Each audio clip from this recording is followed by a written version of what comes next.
He is a scoundrel. সে একটা মিথ্যুক ব্যক্তি।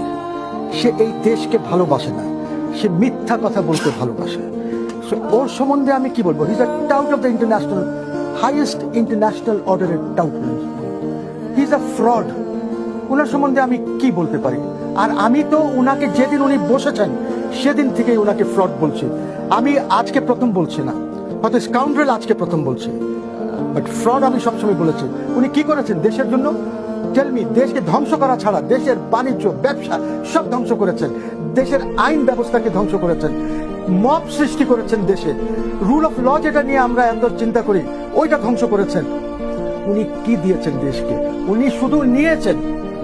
উনি ইউনিভার্সিটি নিয়েছেন, ডিজিটাল ওয়ালেট নিয়েছেন, উনি ম্যান পাওয়ার লাইসেন্স নিয়েছেন, যেখানে উনি দেখেছেন সুবিধা সেখানেই উনি ঢুকে গেছেন। বুঝি সে একটা খুব খারাপ ধরনের ব্যবসায়ী।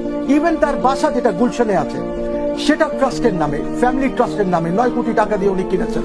হ্যাঁ, এই জন্য উনি বলেন যে আমার তো কিছুই নাই, আমার তো 2টা প্যান্ট আছে। আরে বেটা, তোমার 2টা প্যান্ট থাকতে গিয়ে নিউ মার্কেট থেকে যে কয়টা ইচ্ছা কিনে নাও, তুমি তো বেতন পাচ্ছ তো। এখানে 200, 250, 300 টাকা করে প্যান্ট পাওয়া যায়, আর তুই বলো আমি 2টা প্যান্টের মালিক, আমার আর কিচ্ছু নাই, গাড়ি নাই, বাড়ি নাই।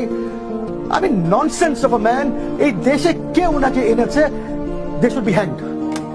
দে should simply be hanged, because এই 2 বছর 18 মাস দেশকে ধ্বংস করেছেন উনি। আজকে যাদেরকে আমরা রাজনীতির থেকে বাইরে রেখেছি তারা রাজনীতিতে থাকতো। আপনি কি 4, 5, 6 কোটি লোককে যারা এক দলের সদস্য বা এক দলের সাথে সম্পৃক্ত, ওদেরকে বের করে ওদেরকে বাইরে রেখে আপনি কিসের রাজনীতি, কিসের ডেমোক্রেসির কথা বলছেন? What kind of democracy? এখানে তো কথা বলা যাচ্ছে না। আপনি জানেন না জয় বাংলা বলার জন্য ওই বেচারি এক মেয়েকে ধরে নিয়ে গেছে, 2টা শিশুকে ধরে নিয়ে গেছে। 7 মার্চের ভাষণ বাজানোর জন্য নেওয়া হয়েছে। তো কি 7? আরে বাবা, 7ই মার্চ এর ভাষণের উপরেই তো হলো ভিত্তি এই দেশের। এই দেশের ভিত্তি কোথায়? এক হচ্ছে 1947-এ যখন মুসলিম লীগ এই দেশ, এই ভূখণ্ডটাকে সৃষ্টি করেছে পাকিস্তানের অংশ হিসাবে। তারপরে বাংলাদেশ নামীয় দেশ, এই লাল সবুজ পতাকা, এইটা 7ই মার্চের ভাষণ যেটা আছে ওইটাই সৃষ্টি করেছে। আজকে আমি দেখলাম, সেদিন বঙ্গভবনে দেখলাম যে 26শে মার্চ ডিক্লারেশন অফ ইন্ডিপেন্ডেন্স, ওইটা একদল তো মানেই না। ওরা বলে যে 27শে অমুক ডিক্লেয়ার করেছে ঘোষক। তাহলে 26শে আমরা কি করছিলাম বঙ্গভবনে জাতীয় অনুষ্ঠানে? এই প্যারেড গ্রাউন্ডে আমরা কি করছিলাম 26শে? তো 27শে হওয়া উচিত ছিল।